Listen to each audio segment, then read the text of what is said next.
Meus queridos alunos, que saudades de vocês, viu? Que saudades de vocês. Mas, com a graça de Deus, haveremos de triunfar, né? E damos continuidade hoje aos nossos trabalhos, falando aqui naturalmente, lendo, interpretando. A matéria é fácil, mas vamos abordar alguns aspectos que a gente vai precisar naturalmente se deter, né? E portanto falamos aqui, estamos falando da compra e venda, viemos falando dos seus elementos, paramos aí, seus elementos constitutivos, né? E falamos então que são vários seus elementos essenciais, muito comuns, né? A coisa, né? Em primeiro lugar, estamos falando da coisa. Depois fomos abordando seus aspectos, que ela tem que ser individuada, né? Depois falamos em ser disponível e estar no comércio, foi o segundo aspecto dela, né? E o terceiro foi da possibilidade de ser transferida ao comprador. Ela tem que ser possível ser transferida ao comprador, né? Muito bem. E agora o segundo grande aspecto aí, que nós temos que falar nos seus aspectos essenciais, né, é que seria a respeito do preço. Então hoje nós estaremos falando sobre o preço e as suas características, né, e vamos então iniciar essa parte lendo e comentando. Às vezes coisas bem fáceis, né, e que a gente não precisa até muito se deter. Mas sempre que possível, né, deteremos. Então diz lá na página do nosso livro, página 201, né, diz lá o preço. O preço deverá apresentar os seguintes caracteres, o preço, né? Primeiro, chamada pecuniaridade. A palavra pecuniaridade lembra de pecúnia. E a pecúnia vem do latim, né? E a pecúnia hoje quer dizer dinheiro, moeda, né? Mas nós sabemos que na antiguidade não havia a moeda, e havia o escambo, a troca, falamos sobre isso, né? E com o desenvolvimento dos tempos, apareceu a moeda, né? Sabemos disso. Então, começo aqui. A pecuniaridade, por constituir uma soma em dinheiro, está lá no artigo 481 do Código Civil e da Lei número 10.192/2001 e Decreto-Lei 857 de 69, artigo 2º.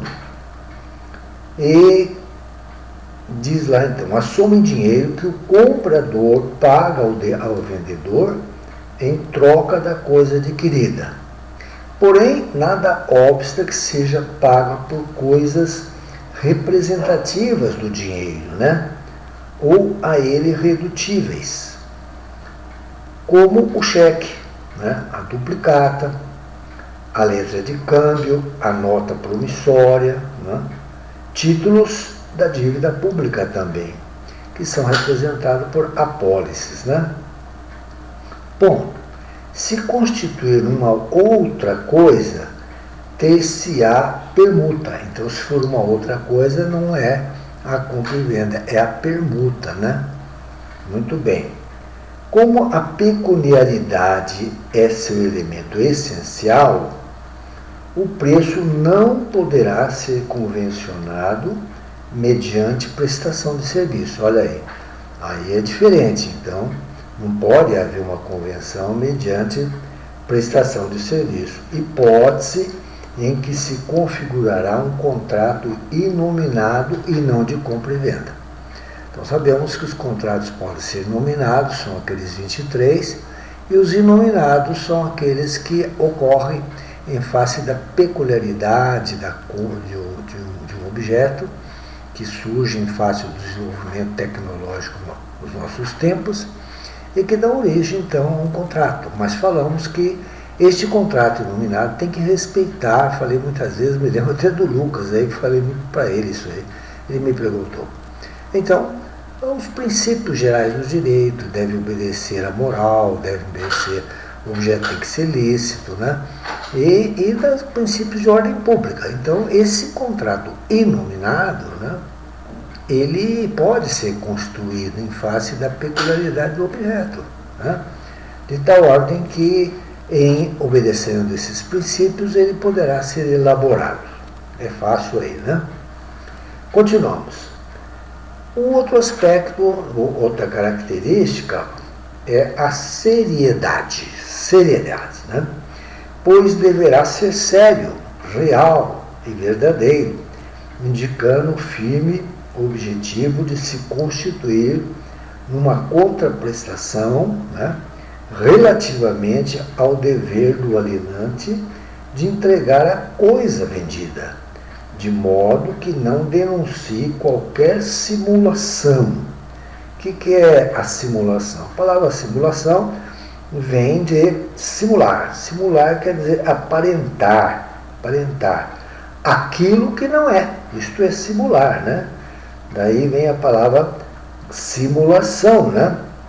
De modo que não denuncie qualquer simulação absoluta ou relativa.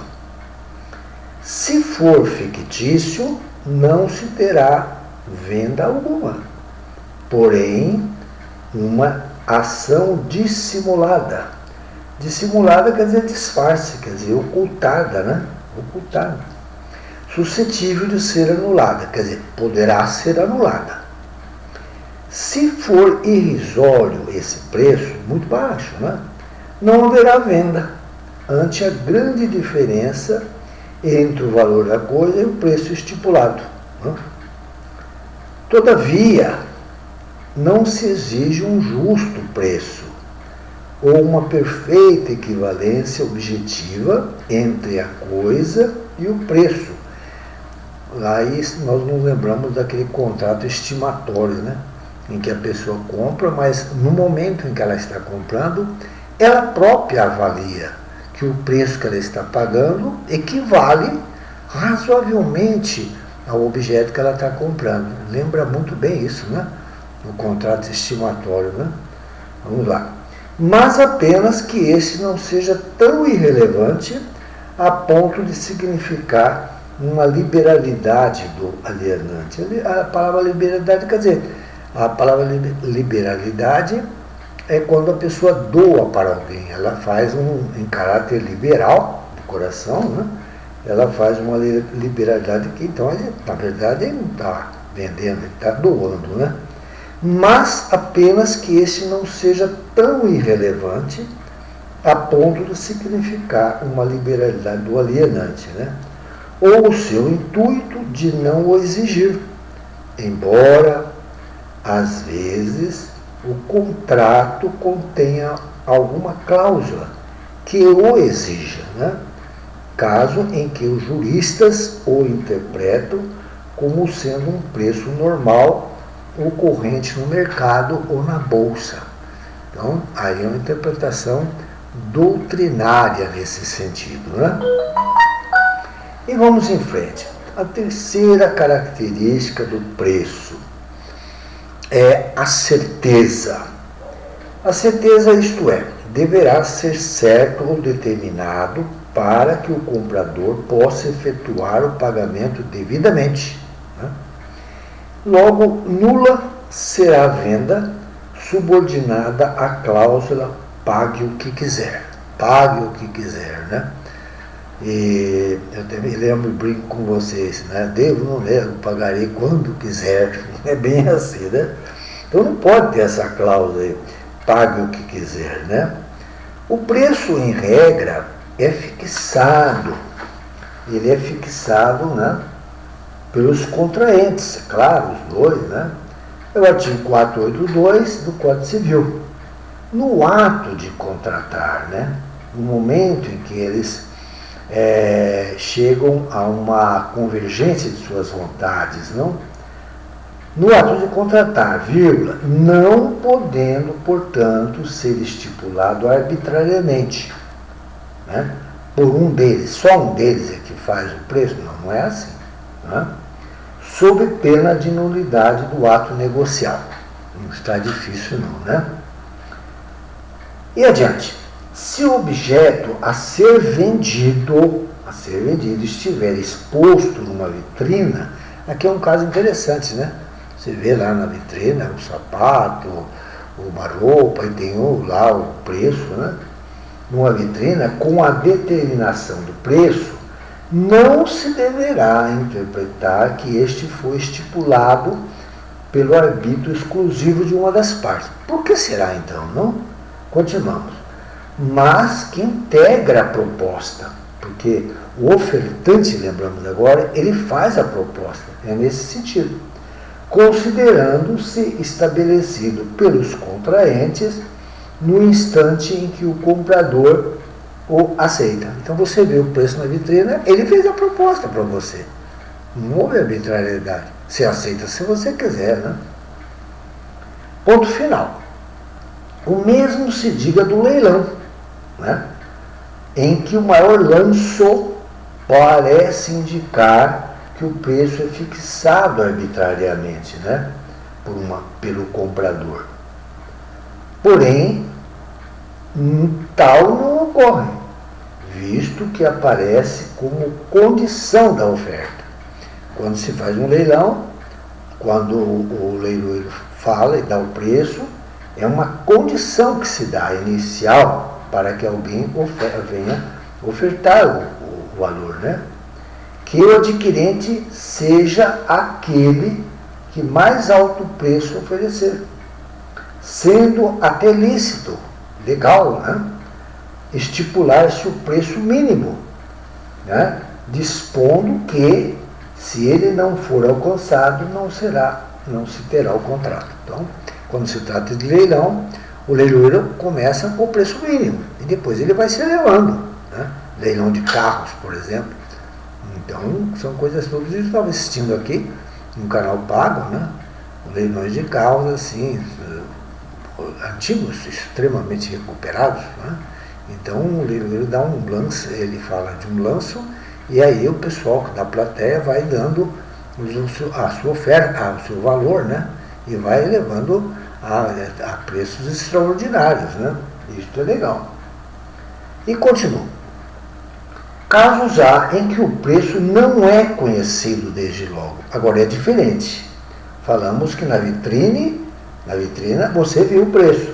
Agora ele não é conhecido desde logo, sendo determinável a posteriori, quer dizer, depois que ele é convidado. A palavra a posteriori quer dizer depois, né? Pelos critérios avançados pelos contraentes. Assim, a taxação de preço poderá, ante o princípio da autonomia da vontade, ser deixada a um terceiro. Aqui os contraentes, né, nós vamos ver já, eles combinam entre si que um terceiro será o mandatário, né, deles, que poderá dar o valor.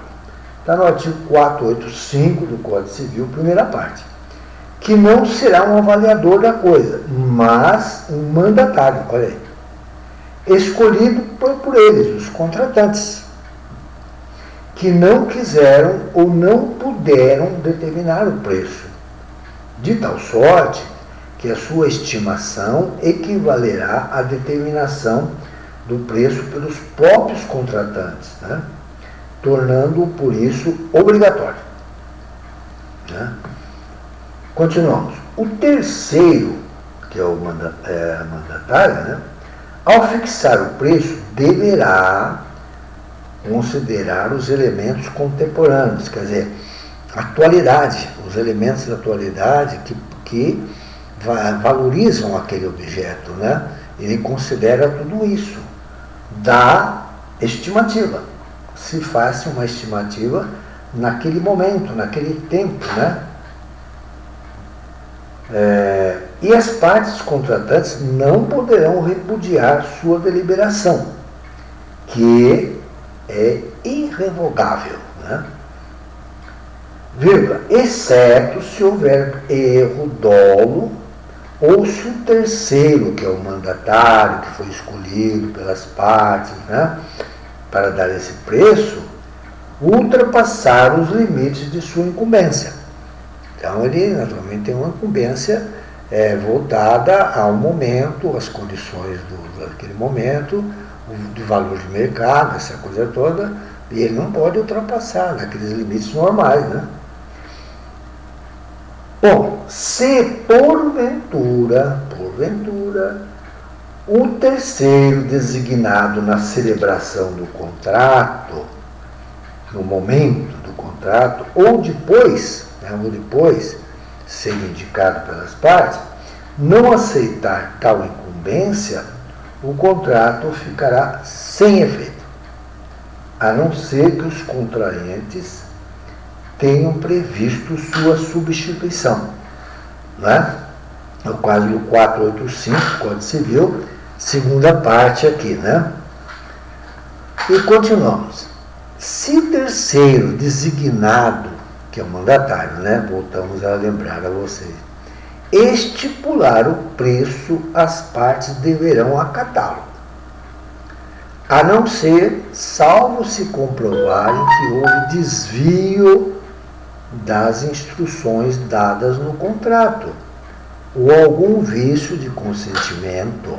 Aí, nesse caso, os contraentes não precisarão aceitar, né? É isso que está escrito aqui. Mas nada impede que haja cláusula no contrato estabelecendo que a fixação do preço por esse terceiro fique sujeita à apreciação do Poder Judicial. Então pode ter lá uma cláusula que diz que se houver divergências, né, com referência ao mandatário, etc., poderá ser levado ao Poder Judiciário. Ou que só terá força vinculante depois de conferida pelos contratantes. Ou então, quando os contratantes, recebendo o valor do mandatário, têm algumas divergências, eles terão que chegar a um momento comum, né, em que eles, evidentemente, aí realmente concordem, né, e aí haverá uma força vinculante. Vinculante que quer dizer que os une nessa obrigação, né? Agora vem outro parágrafo aqui. O preço também poderá ser determinável. O que é determinável? Quer dizer, no momento ele não está determinado, mas no decorrer, né, do tempo, ele será determinado. Como? Que jeito? Se deixar, por exemplo, a sua fixação a uma taxa de mercado, ou da bolsa, né? Ou em tal dia e lugar certo determinados. Está lá no Código Civil 486. Se a taxa de mercado ou a bolsa variar, e varia mesmo, né, no dia marcado para fixar o preço, este preço terá por base a média da oscilação naquela data. Então, se houver a oscilação, porque oscila mesmo, né? Então seria a média.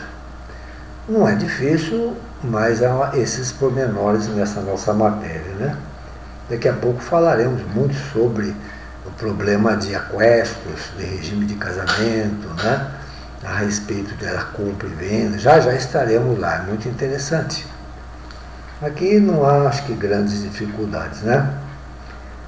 Parágrafo. As partes podem fixar, elas, o preço baseadas nos índices. Quais são esses índices? Indicadores de cálculo de variação de preços e valores de determinados conjuntos de bens. Ou parâmetros. Parâmetros quer dizer aqui, indicadores de variação de preço de determinado objeto. Por exemplo, petróleo, né, no mercado, que são suscetíveis por determinação objetiva. É o 487 do Código Civil, isto é, idôneos a uma efetiva fixação do seu quantum, quer dizer, o seu valor, né? Ponto. O preço poderá ser fixado também por tarifamento, por tarifa, né? Realizado por intervenção de autoridade pública. Então, há preços da luz, da água, né? É isso aí que nós vamos ver. Por intervenção da autoridade pública, que impõe o preço do objeto ou estabelece o limite máximo, né? Como ocorre nos casos de fornecimento de serviços de utilidade pública, como gás, a eletricidade, etc., né? Ou de abastecimento de gêneros de primeira necessidade. Se a venda for convencionada, acordada, sem a fixação do preço ou de critérios para sua determinação, e se não houver tabelamento oficial, dever-se-á entender que as partes se sujeitaram ao preço corrente nas vendas habituais do vendedor, não podendo reduzi-lo, né? Não podendo reduzir ou aumentá-lo, atendendo-se sempre aos princípios da função social do contrato, da probidade e da boa-fé. Aí é o artigo 4422, né, do Código Civil. E ainda aos preceitos da ordem pública. Isso está lá no artigo 2035, lá no final do nosso código, né, parágrafo único. Bom, havendo, porém, diversidade ou oscilação de preço, né, e ausência de acordo sobre ele, olha um outro caso aqui, prevalecerá o termo médio dos valores habitualmente usados pelo vendedor, na ocasião da efetivação do negócio. É o 488 do Código, parágrafo único. E pelo enunciado número 441 do Conselho de Justiça Federal, né, aprovado na 5ª jornada de direito civil, diz lá, na falta de acordo sobre o preço, quer dizer, as duas partes não chegaram a um acordo, né, não se presume concluída a compra e venda. Se eles não chegaram lá, não se presume, não se supõe que a compra e venda foi efetivada. O parágrafo único do 488 somente se aplica se houverem diversos preços habitualmente praticados pelo vendedor, caso em que prevalecerá o termo médio. Quando há vários preços, nesse caso, se verifica o preço médio, né?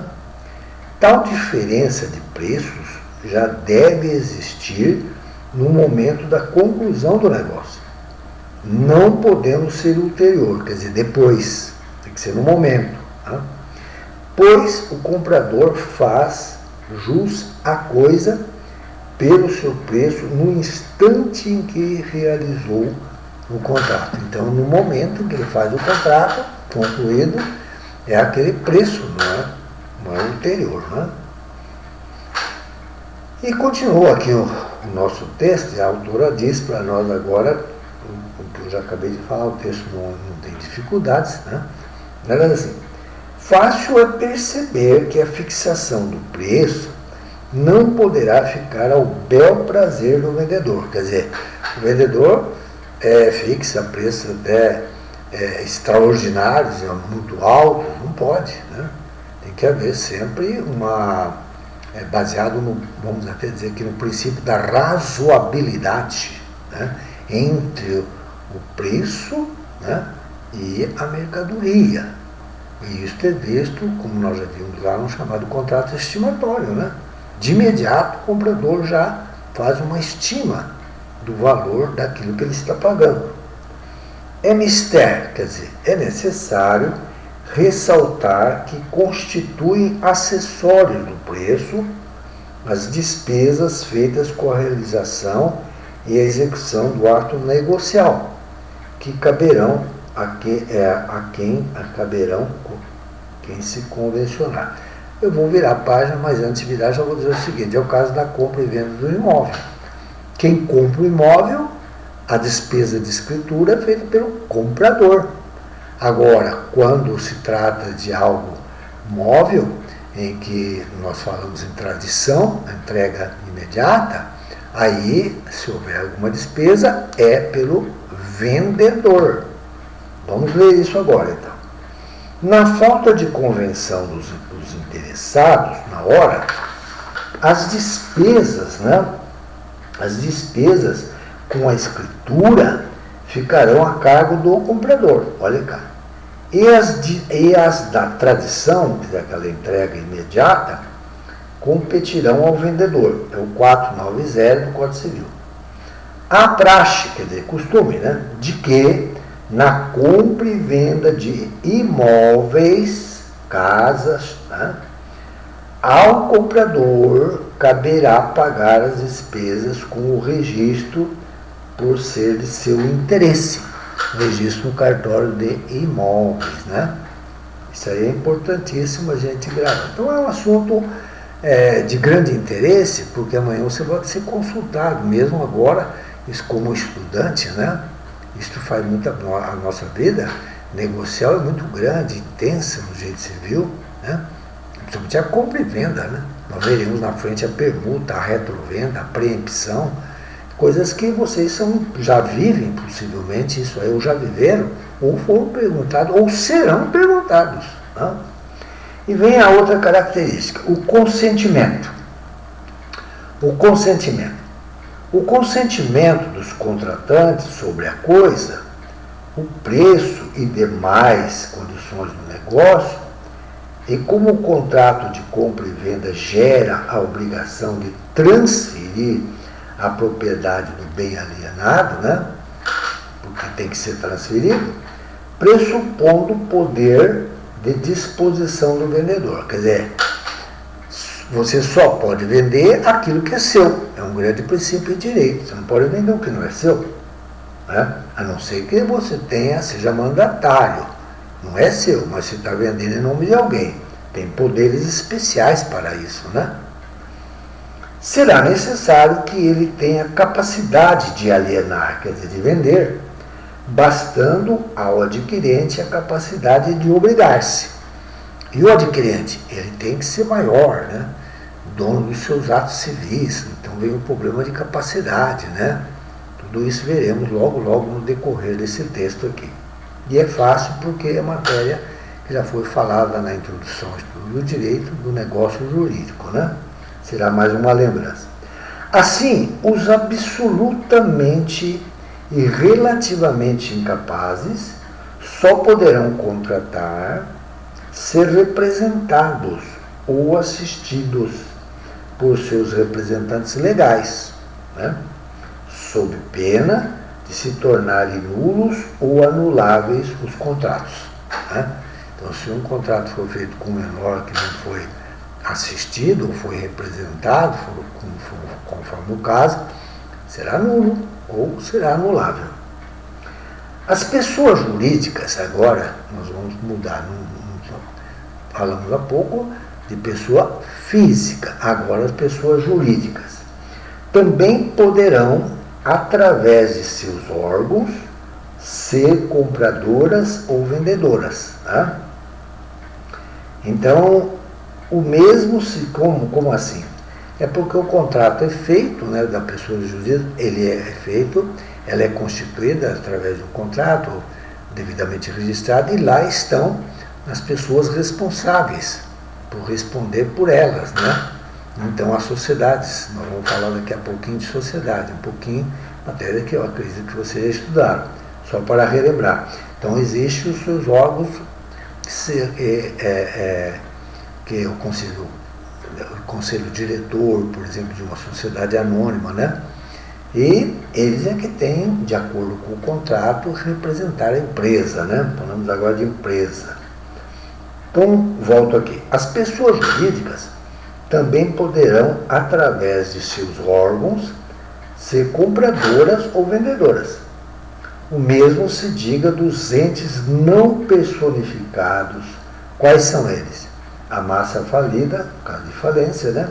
O consórcio, o condomínio, de edifícios de apartamentos, né? Ele tem um estatuto e todos devem obedecer, é alguém que o representa, geralmente é o síndico, né? O espólio, o que é o espólio? O espólio são os bens deixados por aquele que faleceu, decujos, né? A sociedade em comum, a sociedade em conta de participação, que está no Código Civil, artigo 986 e 996, né? Isso aí é o problema da sociedade civil. Está lá no nosso Código Civil, e eu até vou dar uma passadinha aqui pegando o meu código, né? E ler aqui o artigo 991, que fala aí dessa sociedade. Sociedade em conta de participação. Diz assim: na sociedade em conta de participação, a atividade constitutiva do objeto social, ela é exercida unicamente pelo sócio ostensivo, principal, né? E em seu nome individual, e sob sua própria e exclusiva responsabilidade, participando os demais dos resultados correspondentes, né? Isso aí é importante observar. Estou lendo, então, o artigo 991 da sociedade em conta de participação, né? O contrato social dessa sociedade produz efeito somente entre os sócios, e a eventual inscrição de seu instrumento, é o contrato, né? Em qualquer registro não confere personalidade jurídica à sociedade. Tá aí. Muito bem. Continuo agora então aqui, né?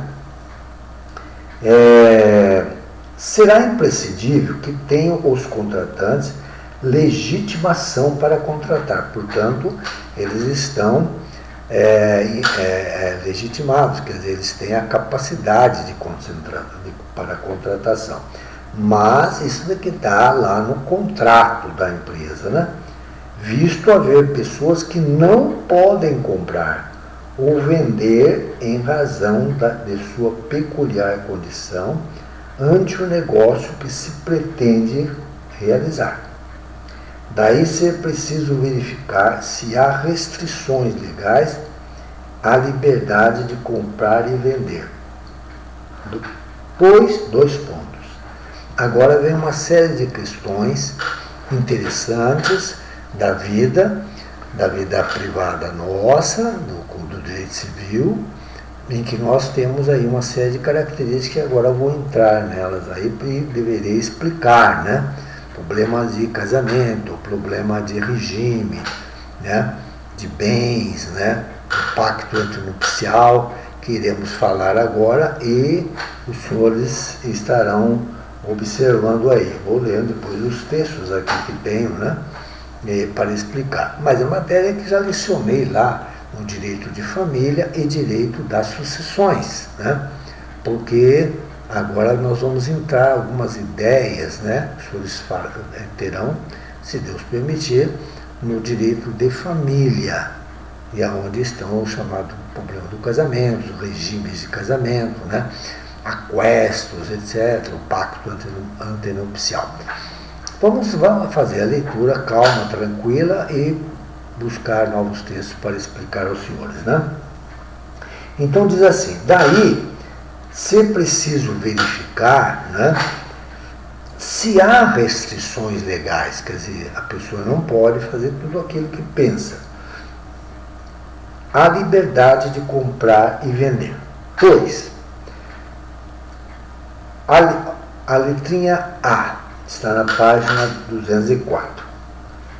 A pessoa casada, exceto no regime de separação absoluta de bens, esse é o primeiro regime de separação absoluta de bens, e em razão da convenção antenupcial, quer dizer, antes do casamento, no de participação final nos aquestos, não poderá alienar, não pode alienar, ou gravar de ônus, né,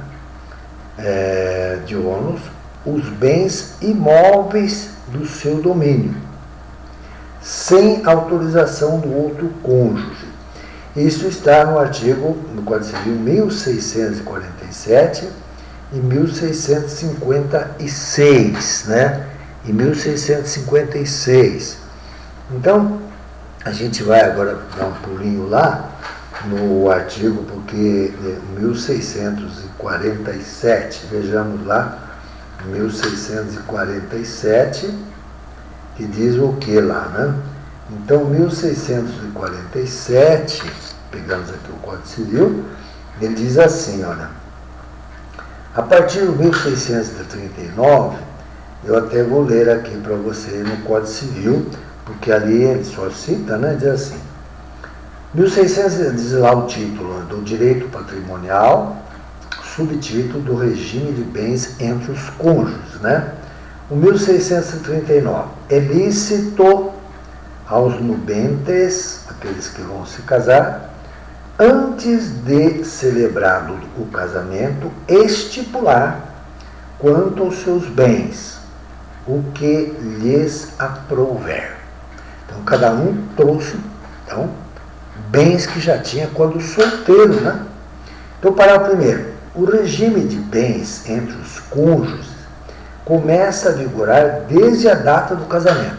Desde o momento do casamento é que se começa a vigorar o regime de bens entre eles. Comunhão de bens, separação absoluta de bens, né? Vamos ler aqui. Interpretar aqui. Estou lendo agora o código, né? Parágrafo segundo. É admissível alteração do regime de bens mediante autorização judicial em pedido motivado de ambos os cônjuges, apurada a procedência das razões invocadas e ressalvados os direitos de terceiros, né? Isto aí é o chamado princípio da mutabilidade justificada, que eu estou lendo e logo estarei falando, mas já estou lendo aqui para você. Então o Serão casou lá e tal, e aí durante o casamento eles querem mudar o regime. É possível? É, por causa desse princípio, está aqui, né? Aí o artigo 1640, eu estou lendo porque depois nós vamos navegar em tudo isso aí e vocês já terão ouvido, né?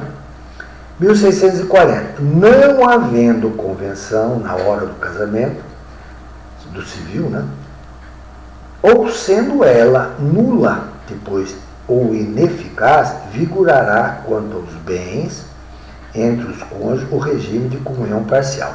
Então, se eles não falaram nada, não fizeram nenhum pacto antinupcial, etc., aí a gente vai entender, como hoje é comum, o chamado regime da comunhão parcial.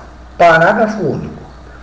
Poderão os nubentes, no processo de habilitação, é aquele antes do casamento, que a pessoa vai ao cartório, né, vai se casar, leva a sua documentação, existem os prazos que são publicados e tal, né?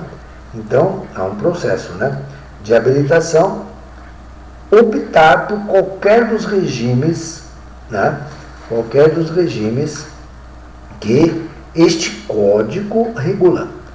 Quanto à forma reduzir-se-á, aliás, a termo, né, a opção pela comunhão parcial, fazendo-se o pacto antenupcial por escritura pública nas demais escolhas.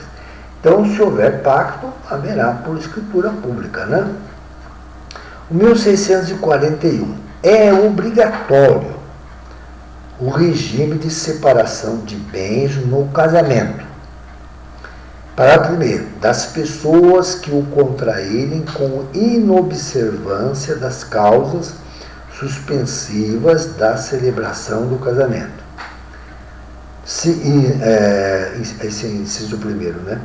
Agora o inciso segundo, da pessoa maior de 60 anos, é obrigatório, separação de bens, de todos os que dependerem para casar de suprimento judicial. O que é isso? Casos de menores, né? Acontece lá o fato e depois é preciso casar, aquela história que você já conhece, e ela é menor, digamos, né? Ou ele é menor. Então há que se buscar um suprimento, né? Suprimento judicial, entrar em juízo para pedir autorização devidamente motivado, né? O 1642, qualquer que seja o regime de bens, né, tendo tanto o marido quanto a mulher podem livremente, agora, olha, praticar todos os atos de disposição, quer dizer, de venda, né, e de administração necessária ao desempenho da sua profissão, com as limitações estabelecidas no inciso 1º do artigo 1647. Inciso 2. Administrar os próprios bens, quer dizer, cada um dos cônjuges administra os seus próprios bens. 4, né? Demandar a rescisão dos contratos de fiança ou de doação, nós vamos ver isso já já, ou a invalidação do aval realizados pelo outro cônjuge com a infração do disposto nos incisos 3 e 4 do artigo 1647. Eu vou ler porque daqui a pouco nós vamos passar por lá, né? É aquela história do marido que não poderia ter feito um aval ou fiança sem a outorga uxória, ou seja, da mulher. Não pode, né? Então, o 1647 diz lá, ó, ressalvado o disposto no 1648, né? Nenhum dos cônjuges pode, sem autorização do outro, exceto quando for o regime de separação absoluta. Quer dizer, o cidadão casou, o que ele tinha era só dele, o que ela tinha era só dela, e na hora disseram que seria separação absoluta. Aí não tem problema. Então, no decorrer do casamento, né, na constância chamada do casamento, ele pode fazer fiança, ou ela também, sem a autorização do outro. Agora aí é possível, de acordo com o que eu estou lendo aqui, né? Então, vai lá. Sem autorização, alienar, quer dizer, vender ou gravar de ônus real os seus bens imóveis. Segundo, pleitear como autor ou réu acerca desses bens ou direitos. Não precisa falar com a mulher ou a mulher com o marido. Prestar fiança ou aval. Fazer doação não sendo remuneratória de bens comuns ou dos que possam integrar a futura meação, no caso da morte, né? Parágrafo único. São válidas as doações nupciais feitas aos filhos quando casarem ou estabelecerem economia separada, né? Então, vamos dar uma paradinha aqui e continuarmos agora a leitura do nosso texto, que já já nós vamos navegar, né, sobre isso aí. Estaremos lá. Então, o item B. Os consortes não poderão, em regra, efetivar contrato entre si. Não podem, pois a compra e venda entre marido e a mulher está proibida. Se o regime matrimonial for da comunhão universal de bens, que era muito comum antigamente, né, ter-se-á uma venda fictícia, pois os bens do casal são comuns e ninguém pode comprar o que já lhe pertence. Quando o casamento é comunhão universal, o que ambos já têm, ficam para ambos, para os dois. Então, ninguém pode comprar do outro uma coisa que ele já lhe pertence, né? Todavia, mesmo nesse regime, ou se outro for o regime matrimonial, tal venda, desde que efetiva e real, não venha a ferir os direitos de terceiros, né? Será lícita relativamente aos bens particulares, se eles já tinham trazido antes do casamento, aqueles bens particulares, excluído da comunhão. É o 499, 1659, 1662 do Código Civil, que foi adotado, já que foi adotada a lei, o princípio da mutabilidade justificada. Quer dizer, no decorrer do casamento, pode se modificar, previsto no Código Civil, 1639, parágrafo 2º, que eu li agora há pouco para vocês. Além do mais, essa venda deveria ser condenável, sob o prisma moral, ante o fato de um dos cônjuges poder influenciar o outro, né? E vamos aí em frente, né? Agora vem uma coisa muito importante.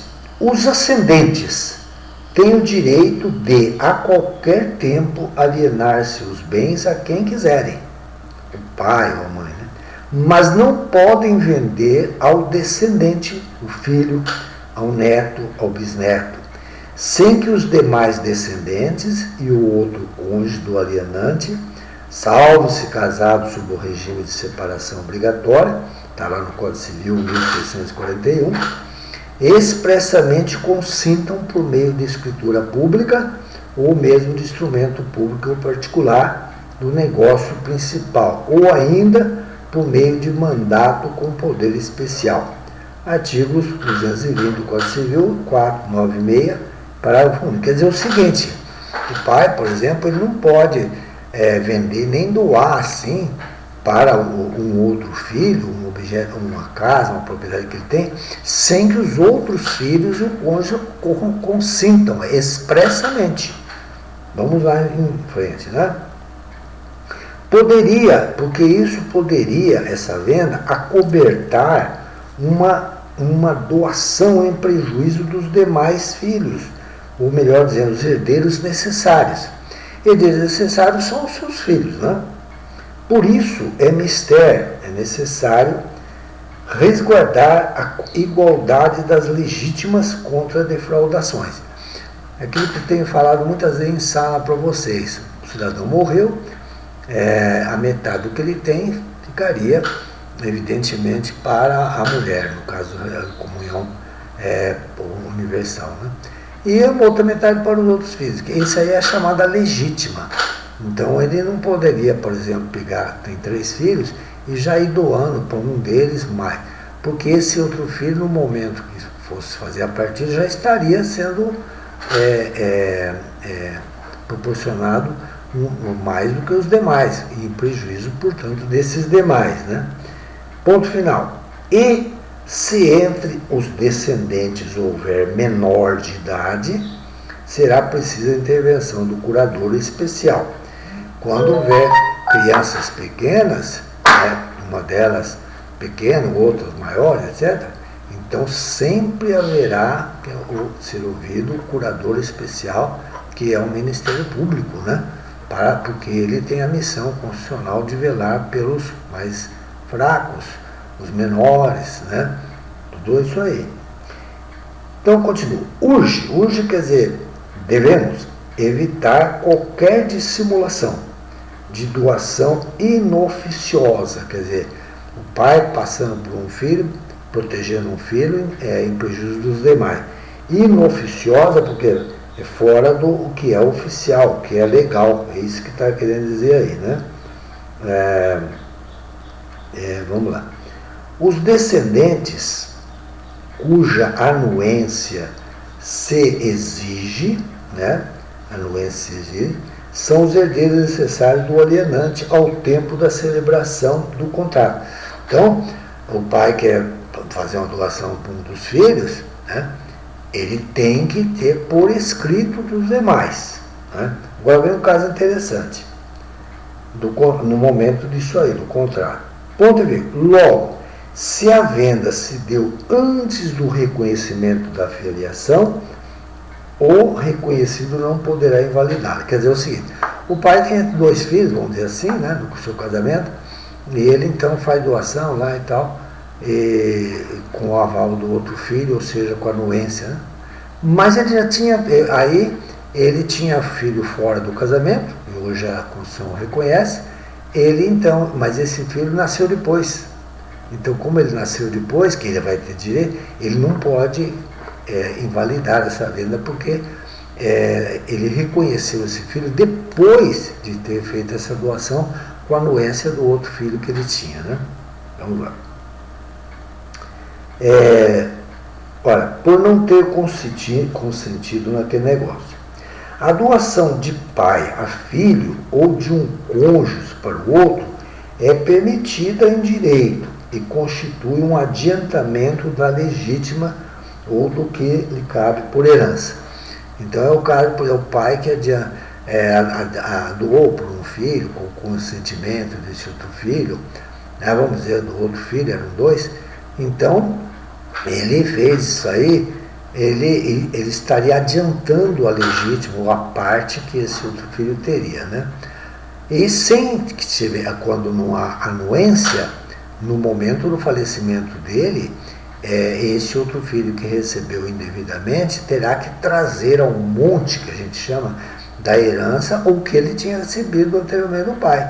Porque senão o outro filho ficaria prejudicado, né? É o que diz o texto aqui, ó.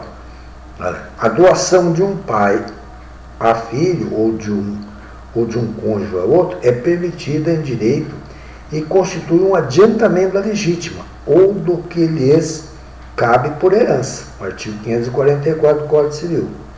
E o donatário, aquele que recebeu, né, o outro filho que recebeu, chama aqui donatário, será obrigado a trazer o bem doado ou o seu equivalente, se ele vendeu, ele tem que trazer o valor, se tal bem já foi alienado, foi vendido.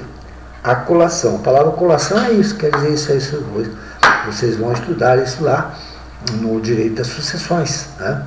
Então, o filho que recebeu já adiantadamente sem autorização, ele vai ter que trazer para o monte. Ah, mas já vendeu, então vai trazer o valor equivalente, chamada colação, a fim de igualar as legítimas dos herdeiros, né? Isso aí é muito importante, né? Código Civil de 2002, artigos 2002 e 2003 e parágrafo único. Assim, pode ocorrer que certo pai pretenda beneficiar um de seus filhos, mas se fizer uma doação, prejudicá-lo-á na herança legítima, porque depois ele vai ter que trazer isso aí. Simula, então, uma venda a esse filho, então o que o pai faz? Ele disse que não doou, mas ele vendeu através de um terceiro que passou para o filho, né? E então, eu paro por aqui com os senhores e na próxima aula daremos continuidade. É um assunto importantíssimo, muito bonito, né? E que Deus nos abençoe para que estejamos ali na próxima aula e que tudo venha correr bem com todos nós, né? É o que pedimos aqui ao nosso Criador, nesse sentido aí. Uma boa tarde a todos, então.